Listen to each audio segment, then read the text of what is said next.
Kaya naman patok na patok sa marami nating mga kababayan ang mga putahe katulad ng bulalo at mani. May report si Lala Roque. Kung ang ibang negosyo, humihina pag tag-ulan at tagbagyo, ibahin nyo ang mga mamihan at bulaluhan. Kapag malamig at umuulan, karaniwang hanap ng tiyan ang mainit at malinamnam na sabaw gaya nito. Kaya naman dito sa kantinang ito ay nagdagdag na raw sila ng niluto nilang isang malaking kaldero ng sabaw dahil sa sobrang dami ng nagre-request nito. Para sa mga estudyanteng ito, pasok daw sa budget ang presyo ng mga ulam dito.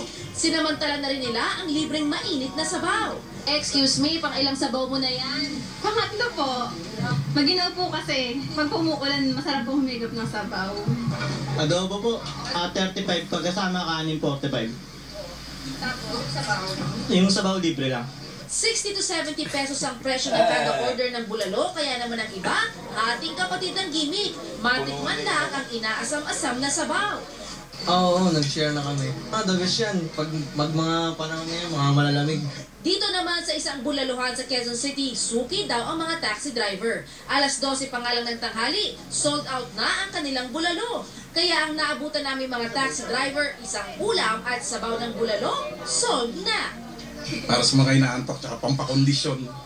Para medyo lumabas yung pawis. Kasi sa trabaho namin, hindi kami pinagpapawisan na. Maging ang mga mamihan, patok na patok ding pampawi ng lamig tuwing tag-ulan. Mas hinahanap din daw ngayon ng mga parokyano ang lomi. May mga 30 kilos na lomi na uubos. Pabago-bago man daw ang presyo sa palengke ng mga sangkap sa kanilang mami, hindi raw sila magbabago ng presyo. Nababawi naman daw kasi sa dami ng mga customer. Lalo pa ngayong hanap ng karamihan ang swabing init sa sikmura sa taglamig. Lala Roque, GMA News.